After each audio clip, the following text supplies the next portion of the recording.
Hi, today we're going to talk about what biology is and some of the big ideas that we're going to discuss in biology. Biology means the study of life, the scientific study of life, and biologists, who are the scientists who do biology, are really concerned about what it means for something to be alive, what different types of living things there are, and how they're related, how they change over time, and how they're going to continue to change in the future. Biologists also help things like they help design new medicines for people who are sick. They help understand and predict population changes. They make a lot of predictions or analysis of livestock and stuff like that. So, biology is a useful science in the way that it really helps us with things like food or disease or trying to improve our lives in the future. There's a lot of attention on genetic engineering, on cloning, and on the ways that scientists can now use really advanced biology to predict what someone's life will be based on their DNA. So there's a lot of stuff going on in biology that's really cool. The other part about biology is there's a lot of things that we don't understand about biology. For example, we have coded or translated the entire genetic code of the human being. We have put the DNA of a person through a machine and read every single link in the long chain molecule that DNA is.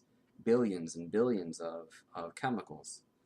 And scientists have figured out what a lot of that DNA is for, but there's still big chunks of DNA, human DNA, that we don't know what it does.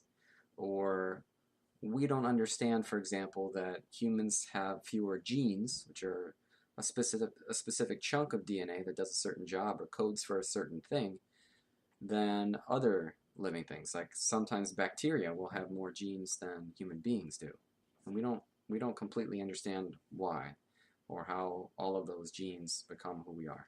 So there's a lot of big questions in biology right now that scientists are doing experiments to try to understand and interpret and figure out more about.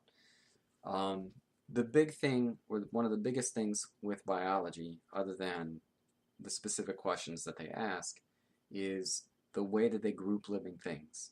The way that something is classified or organized with other living things can tell you a lot about how it eats, how it reproduces, and how long it's going to live. There are a lot of inferences you can make about a species based on what other species are like it. So classifying is a really practical way to find out more and understand connections between species and among species. But it's also a really fluid and changing thing too. So, for example, yeast, which is a teeny tiny organism that people use to make bread and alcoholic beverages, used to be considered a bacteria, and it was recently changed into be considered a fungus. So that's an example of how the classification changed, not the actual living thing.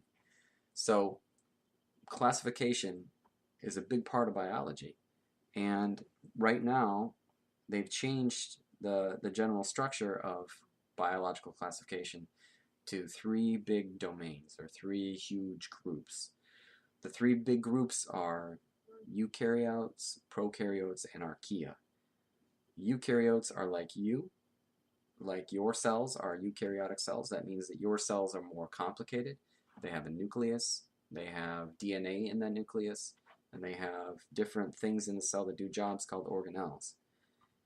Another kind of cell is the prokaryotic cell. That's what bacteria are. So a lot of the germs or the things that cause disease, not all of them, but a lot of the things that cause disease are bacteria. Those are prokaryotic cells. That's a completely different kind of cell. Simpler, um, less stuff going on inside in terms of organelles, but much it's much quicker to adapt and much better at reproducing. A single bacteria can reproduce into millions in a very short period of time. The other kind, the third big domain of life, is called the Archaea, and those are the strange microorganisms that we recently discovered and decided to put into a group because we see connections among those groups, or connections between different kinds of Archaea. So classification and understanding species are a really big part of biology, and those three domains, which have recently changed from what used to be 5 kingdoms, those 3 domains are based on cells and different kinds of cells. So for biology, it really begins and ends with the cell. That's what life starts with. Smaller stuff, smaller than cells, isn't really considered alive. There are bigger living things, but though their cells are often the same size, roughly. So an elephant and a bacteria are both alive, but the big difference is the different types of cells and how many they have. It's not like an elephant is one big cell and a bacteria is one little cell. No, an elephant is trillions or quadrillions of cells. You are trillions of cells. So I hope that is a useful way to help you begin thinking about biology and what it is. And we're going to talk a lot more about those different kinds of cells and how life is organized. Thank you.